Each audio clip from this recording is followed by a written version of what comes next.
Bring you the latest pictures from Moscow now, where Victory Day continues in Red Square. Now, of course, this is an annual day held in Russia to commemorate the victories of the armies of the Soviet Union over the Nazis in World War II. Watching particularly closely today, of course, given the events that have been unfolding in Ukraine over recent weeks.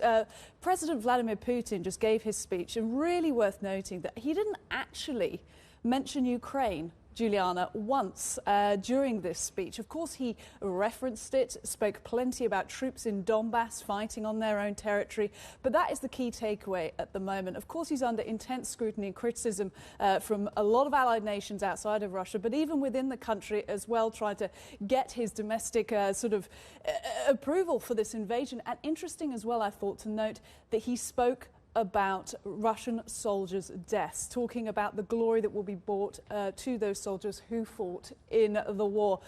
So it was an interesting speech, and of course talking about fighting fascism, fighting Nazism. That was what happened in World War II, and it has been used by him as a justification throughout for this invasion of Ukraine, but once again not mentioning Ukraine by name. Now, Russian President Vladimir Putin addressing the nation, speaking in front of servicemen in Red Square, condemning what he called external threats meant to weaken the country.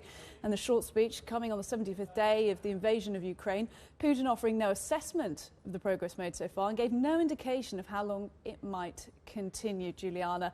And I was watching particularly closely during that speech to the decorated veterans standing behind Putin and in Red Square, many of who have fought through not only recent wars, but the last few surviving veterans of the Soviet Union victories over Nazi forces in World War II as well.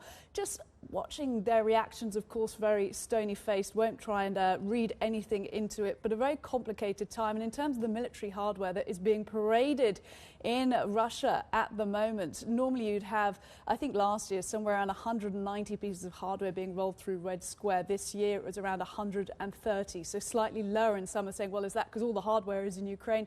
Although still worth noting it's more than was being rolled through in 2017, Juliana.